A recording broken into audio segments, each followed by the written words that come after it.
हे घे, आणखी सांग. बस. अरे हे काय भाऊ, इतकं कमी रासायनिक खत? शेती सोडली आहेस का? शेती नाही, नादानपणा सोडतोय. मातीचं परीक्षण केलंय. आता तर भाऊ जितकं आवश्यक आहे तितकंच खत शेतात टाकू. हा. शेतकऱ्यांनो, आजच आपल्या जिल्ह्याजवळच्या भूमी परीक्षण प्रयोगशाळेत मातीचं परीक्षण अवश्य करवा आणि मातीची पोषक तत्व, आर्द्रता व रोपांचा विकास बघता केवळ आवश्यकतेनुसारच पोषक तत्व घाला. आणि हो, मातीतलं गंधक, जस्त, बोरॉन सारख्या पोषक तत्वांविषयीही जाणून घ्या. खत आणि जैविक खताच्या योग्य उपयोगानं भूमीचा सकसपणा टिकवून ठेवा, उत्पादकता वाढवा, खर्च कमी करा आणि बहुमोल परकी चलन वाचवण्यातही सहकार्य करा.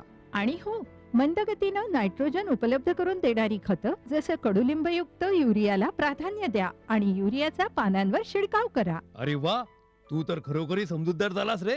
आणखी माहितीसाठी संपर्क करा जिल्हा कृषी अधिकारी किंवा शेतकरी कॉल सेंटर. बायका वसूल करतेस बाबा, करतेस बाबा. तुकाराम, हे तुकाराम. हे शाळेला गेल्या ती. शाळेला गेला? अरे बा नाही सांगायचं तर पटेलाशे बॉल बायडे. वहिलाला म्या शाळेलाच गेलतो, म्हणजे फॉर्म स्कूलला, जिथं शेतकऱ्यांना पिकांचा उपज वाढवायच्या सर्व गोष्टी शिकवल्या जातात. जसं मातीच्या पोतानुसार कोणती खतं योग्य आहेत, कोणती बियाणं आणि गरजेनुसार कोणती कीटकनाशक उत्तम आहेत. खर्च बेताचा, लाभ मोलाचा. हे धर लाला, तुझं कर्ज फिटलंय.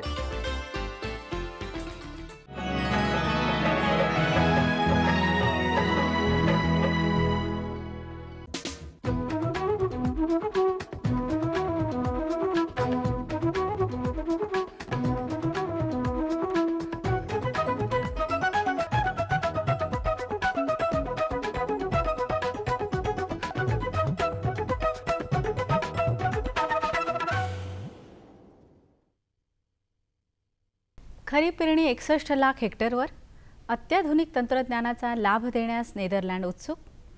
महाराष्ट्रातल्या दुष्काळमुक्तीसाठी पीक पद्धतीत बदल अनिवार्य. मेगा रिचार्जचा अहवाल केंद्राकडे सादर होणार आणि जलस्वराज्यासाठी तांत्रिक समिती. नमस्कार, कृषी वार्तामध्ये आपल्या सगळ्यांचं स्वागत. पाहूया सविस्तर वृत्त. देशभरात 5 जून अखेर खरीप पेरणी 61.30 लाख हेक्टरपर्यंत पोहोचली असल्याची माहिती कृषी विभागाच्या सूत्रांनी दिली आहे. गेल्या वर्षी या कालावधीत खरीप पेरणीचं क्षेत्र 64.80 लाख हेक्टर होतं. लागवड क्षेत्रात गेल्या वर्षीच्या तुलनेत 5.4% घट झाली आहे. आसाम, नागालँड, अरुणाचल प्रदेश, तामिळनाडू, केरळ, कर्नाटक, आंध्र प्रदेश, ओडिसा आणि जम्मू काश्मीर इथं भात लागवडीला प्रारंभ झाला आहे. तमिळनाडू, कर्नाटक, ओडिसा आणि आंध्रमध्ये तेलबियांच्या लागवडीस सुरुवात झाली असून सुमारे 0.53 लाख हेक्टर क्षेत्रावर पेरणी झाली आहे. दूध आणि फलोत्पादन क्षेत्रातील नेदरलँडच्या अत्याधुनिक तंत्रज्ञान आणि दर्जेदार उत्पादनाचा लाभ महाराष्ट्रातल्या शेतकऱ्यांनाही व्हावा यासाठी नेदरलँड उत्सुक आहे. त्यासाठी नेदरलँड सरकारच्या कंपन्या PPP तत्वावर राज्याच्या कृषी क्षेत्रात मोठी गुंतवणूक करण्यास तयार असल्याची माहिती नेदरलँडच्या कृषी मंत्री शेरॉन दिस्मा यांनी मंत्रालयात दिली. कृषी मंत्री एकनाथ खडसे यांच्याबरोबर बैठकीनंतर त्या बोलत होत्या. नेदरलँडनं विविध नैसर्गिक आपत्तींवर मात करत कृषी क्षेत्रात उंच भरारी घेतली आहे. त्यामुळे नेदरलँडचे कृषी उत्पादन वाढलं आहे. कृषी आणि कृषीपूरक क्षेत्रातील उत्पादनांच्या दर्जाबाबतही नेदरलँडची ख्याती आहे. महाराष्ट्रातल्या शेतकऱ्यांना आधुनिक कृषी तंत्रज्ञानाचा वापर करणं, काढणी पश्चात तंत्रज्ञान उपलब्ध करणं, नैसर्गिक आपत्तीशी मुकाबला करणं, हरितगृहे याबाबत नेदरलँडकडून सहकार्य करण्यात येणार आहे. विदर्भ, मराठवाडा आणि उत्तर महाराष्ट्र या दुष्काळग्रस्त विभागात 5 कृषी आधारित गुणवत्ता केंद्र उभारण्यात येणार आहेत. महाराष्ट्राला दुष्काळमुक्त करण्यासाठी राज्यातल्या पीक पद्धतीमधला बदल अनिवार्य असल्याचं मत मॅगसेसे पुरस्कार विजेते जलतज्ञ डॉक्टर राजेंद्र सिंह यांनी व्यक्त केलं आहे. राज्यातली शेती आणि उद्योगांचा विचार करून पाण्याचं नियोजन न झाल्यास महाराष्ट्राची स्थिती वाळवंटी राजस्थानसारखी होण्यासही फार वेळ लागणार नाही असा धोका त्यांनी यावेळी व्यक्त केला. मुंबईत पत्रकारांबरोबरच्या वार्तालाप कार्यक्रमात ते बोलत होते. स्वातंत्र्यानंतर देशात पाण्यासंबंधी सर्वाधिक काम महाराष्ट्रात झालं आहे. देशाच्या तुलनेत सर्वाधिक धरणं राज्यात आहेत. राज्यातली धरणं गाळानं भरली असल्यानं पावसाचं पाणी झिरपण्याची प्रक्रियाच थांबली आहे. त्यामुळे नद्या, विहिरी, बोरवेल्स कोरडी पडली आहेत. ऊस हे नगदी पीक असल्यानं त्यातून उत्पन्नही चांगलं मिळतं. परिणामी ऊसाची लागवड मोठ्या प्रमाणावर होते. मात्र याच ऊसाला सर्वाधिक पाणीही लागतं. ऊसामुळे दुष्काळी स्थिती अधिक चिंताजनक बनत आहे, असं मत राजेंद्र सिंह यांनी मांडलं. शेतकऱ्यांनी अधिक उत्पन्न देणाऱ्या इतर पिकांचाही विचार करणं अत्यावश्यक असल्याचं ते म्हणाले. महाराष्ट्रासह मध्य प्रदेशातील शेतीसाठी वरदान ठरू शकणाऱ्या मेगा रिचार्ज अर्थात महाकाय पुनर्भरण प्रकल्पासंदर्भात महत्त्वपूर्ण बैठक तापी महामंडळाच्या कार्यालयात होऊन दोन्ही राज्यातल्या लोकप्रतिनिधींशी चर्चा केल्यानंतर प्रकल्पाचा अहवाल अंतिम मंजुरीसाठी केंद्र सरकारकडे पाठवण्याबाबतचा निर्णय या बैठकीत घेण्यात आला. गेल्या 15 वर्षांपासून प्रलंबित असलेला मेगा रिचार्ज प्रकल्प मार्गी लावण्यासाठी केंद्र सरकारनं नेमलेल्या टास्क फोर्स पथकानं गेल्या काही दिवसात महाराष्ट्र आणि मध्य प्रदेशातील शेतकऱ्यांचं म्हणणं जाणून घेतलं आहे. बैठकीत प्रकल्पाचे फायदे आणि तोटे या विषयांवर चर्चा करण्यात आली.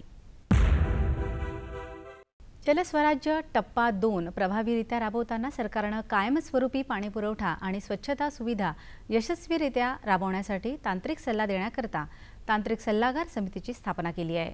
या समितीमध्ये मंत्रालयातील उपसचिव प्रकल्प संचालक या नात्यानं अध्यक्ष म्हणून काम पाहणार आहेत. राज्यातल्या 12 जिल्ह्यातील गावं खेडीपाडी यांचा समावेश जलस्वराज्य योजनेत असून पिण्याचं पाणी आणि स्वच्छता यावर या योजनेत भर देण्यात आला आहे. या आठवड्यात मध्यम पाऊस पडण्याची शक्यता असल्यानं खरीप पिकाच्या पेरणीस सुरुवात करावी.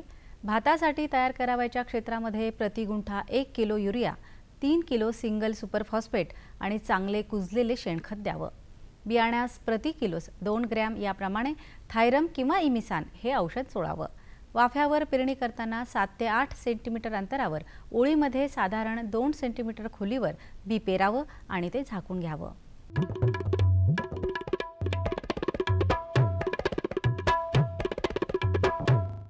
आता बघूया सातारा कृषी उत्पन्न बाजार समितीचे काही बाजारभाव प्रति क्विंटलचे. आले कमाल 3200 रुपये, किमान 2500 रुपये. बटाटा कमाल 1100 रुपये, किमान 800 रुपये. भेंडी कमाल 2500 रुपये, किमान 2000 रुपये. फ्लॉवर कमाल 2500 रुपये, किमान 2000 रुपये. टोमॅटो कमाल 1000 रुपये, किमान 600 रुपये. वांगी कमाल 1800 रुपये, किमान 1500 रुपये. शेवगा कमाल 4000 रुपये, किमान 3500 रुपये. हिरवी मिरची कमाल 3500 रुपये, किमान 3000 रुपये. ढोबळी मिरची कमाल 3000 रुपये, किमान 2500 रुपये. कृषी बाजारभाव विषयक अधिक माहितीसाठी www.agmarknet.nic.in किंवा www.msamb.com ह्या संकेतस्थळाला भेट द्या.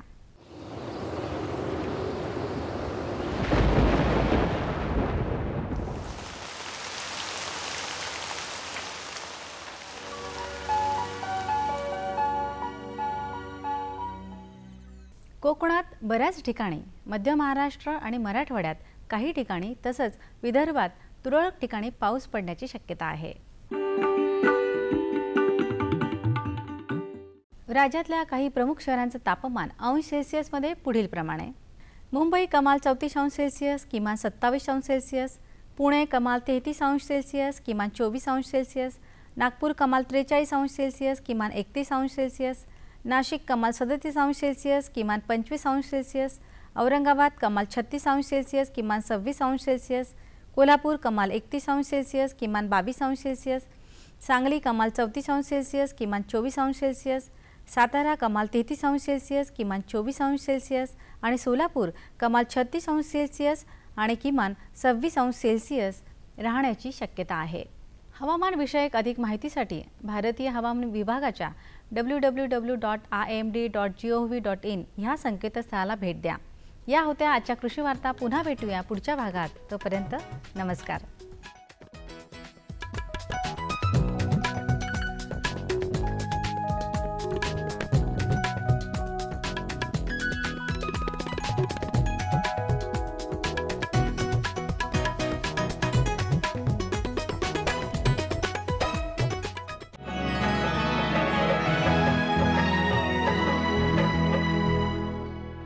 सुगंधाच्या दरवळीमध्ये, स्वादाच्या बहारीमध्ये, प्रगतीच्या डहाळ्यांमध्ये, पसरणाऱ्या हास्यांमध्ये, हिरव्यागार झाडांमध्ये, मोठ्या मोठ्या सौद्यांमध्ये गोड मधुर गुंजनामध्ये, आनंदाच्या चाहुलीमध्ये. NHM बागवानी मिशन. आमची आकांक्षा आपलं स्मितहास्य.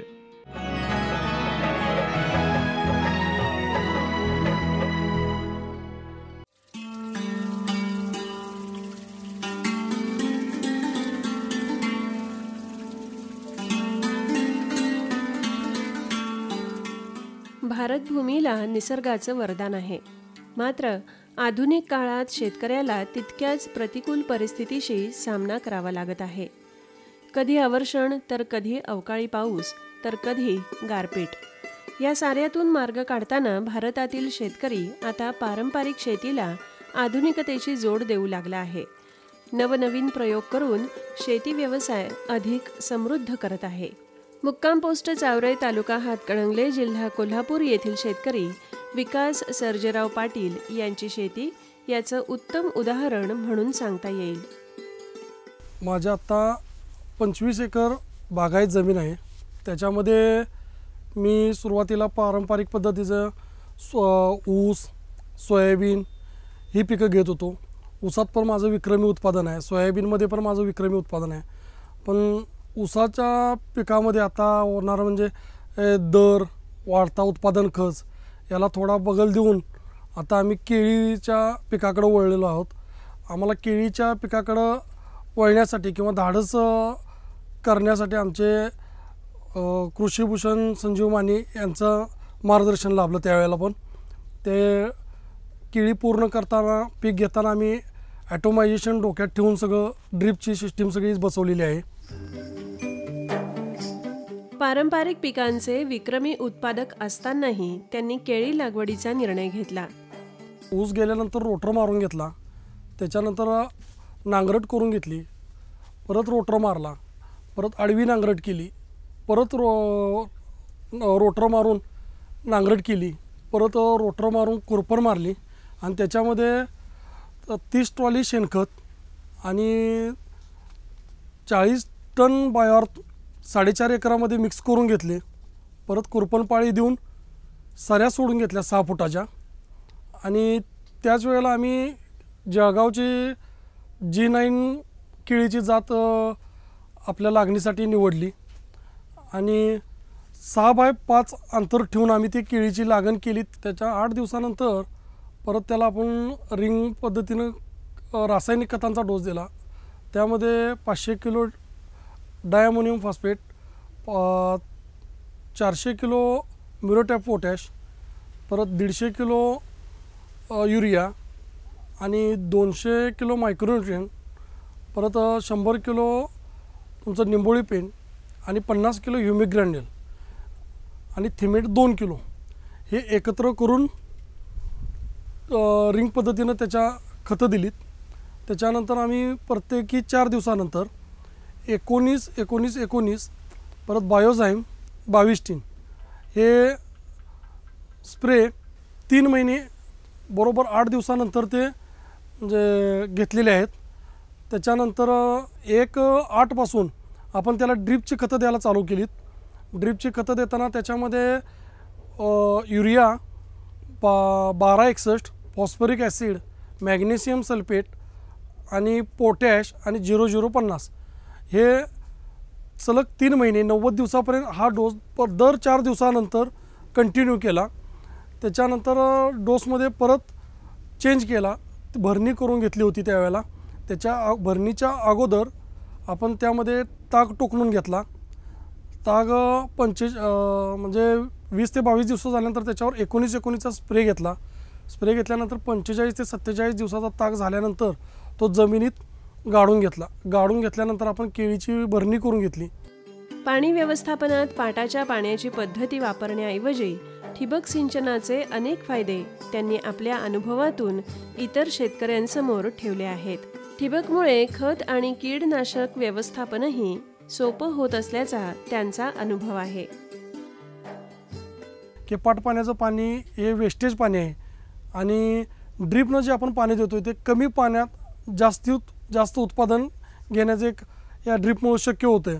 आणि पाट पाण्यानं पिकांना जास्त पाणी झाल्यामुळं ऑक्सिजन मिळत नाही पाणी साठल्यामुळं, तसं ड्रीपमध्ये होत नाही.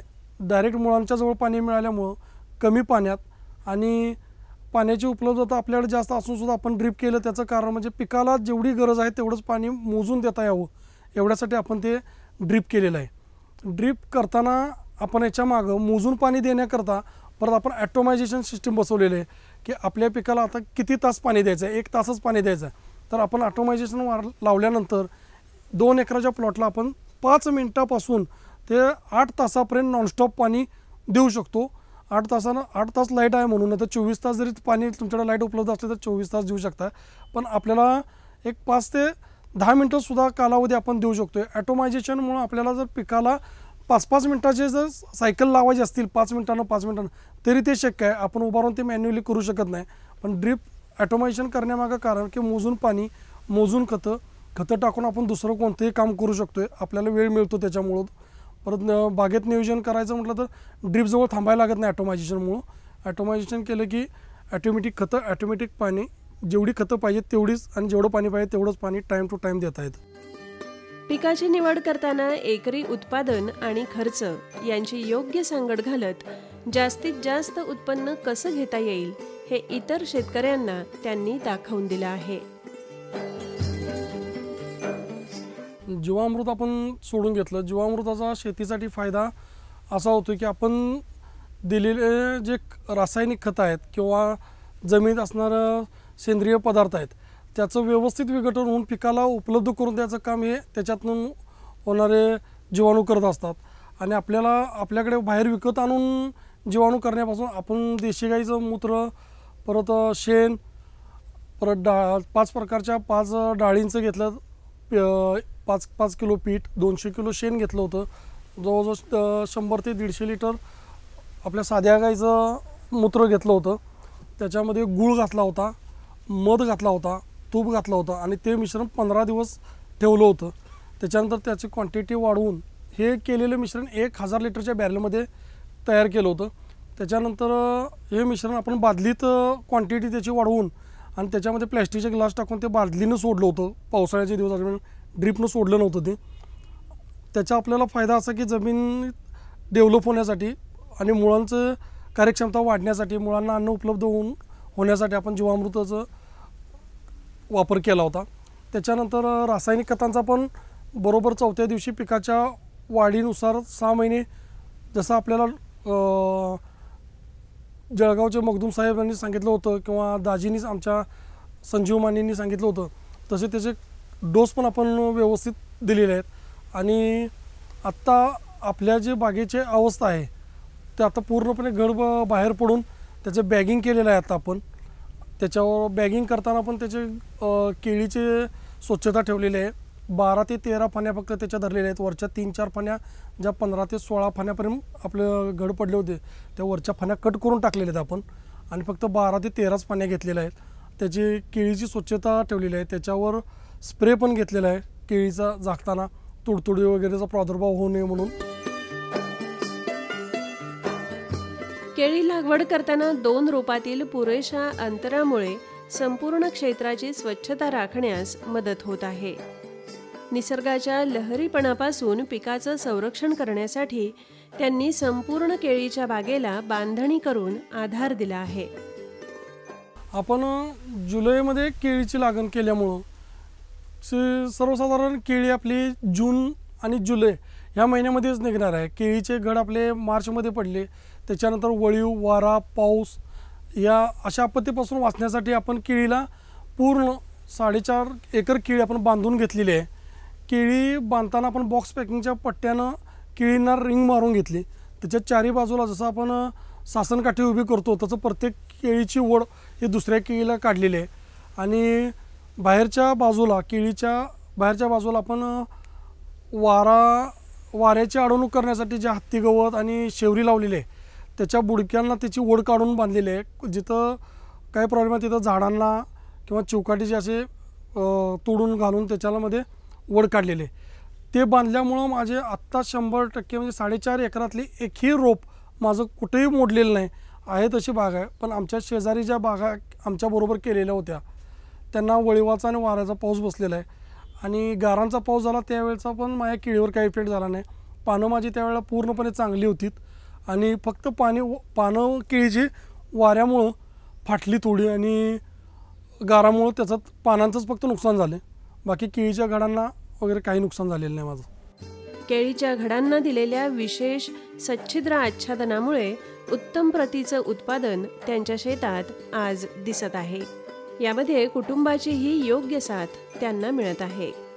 पूर्वीपासून आम्ही ऊस शेती शिवाय दुसरं काही करत नव्हतो, पण सध्याच्या काळात कायमस्वरूपी ऊसच्या जमिनीला असल्यामुळं दिवसेंदिवस जमिनीची प्रत खालावत चाललेली आहे आणि ह्या विषयातून साधारणपणे पारंपरिक शेती सोडून काहीतरी वेगळ्या विषयाकडे वळायचे किंवा जास्त पैसे देणारं पीक म्हणून आपण या केळी पिकाकडे वळलेलं आहे. याकरता कृषी विभागाचं त्यांनी वेळोवेळी मार्गदर्शन घेतलं. याकरता कृषी अधिकारी यांच्या सल्ल्याचा त्यांना उपयोग होत आहे. या परिसरातील पारंपरिक पिकं जसं ऊस शेती, भात शेती आणि सोयाबीन या पिकांच्या पारंपरिक पिकांना छेद देत त्यांनी प्रथम यावर्षी केळी पिकाची लागवड केलेली आहे आणि प्रथम पदार्पणातच त्यांनी अतिशय चांगल्या प्रकारे केळी बाग आणलेली आहे. राष्ट्रीय कृषी विकास योजना अंतर्गत कृषी उत्पादन मालाची मूल्यवर्धन वाढवणे, गुणवत्ता वाढवणे आणि पणन व्यवस्था निर्माण करणे या योजनेतून आम्ही यावर्षी त्यांना लाभ दिलेला आहे. त्यामध्ये पब्लिक प्रायव्हेट पार्टनरशिप, खाजगी आणि सार्वजनिक सहभाग या अंतर्गत त्यांना केळ फूल काढणे, पिले कापणे तसंच केळी घडाची गुणवत्ता वाढण्याच्या दृष्टीनं केळीला बॅगिंग करणे, त्याच्यावर स्प्रे घेणे ही कामं खाजगी संस्थेमार्फत केली जातात आणि शासनाचं अनुदान एकरी 8,000 त्यांना या अंतर्गत मिळते. या योजनेअंतर्गत पारंपरिक शेतीला आधुनिक तंत्रज्ञान, कृषी विभागाच्या विविध योजना, कृषी अधिकाऱ्यांचं वेळोवेळी मार्गदर्शन यातून बहरलेली विकास सर्जेराव पाटील यांची केळीची शेती नवनवीन शेतकऱ्यांना प्रेरणादायी अशीच आहे, यात शंका नाही.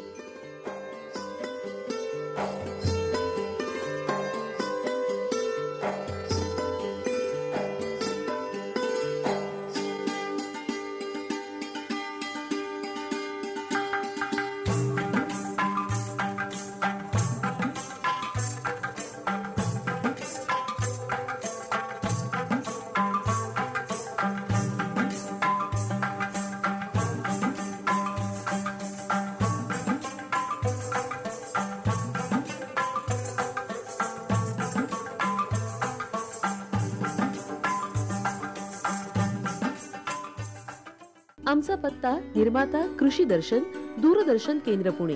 आमचे ईमेल आयडी असे आहे ddkpunekrishi@hotmail.com आणि ddkpunekrishi@rediffmail.com.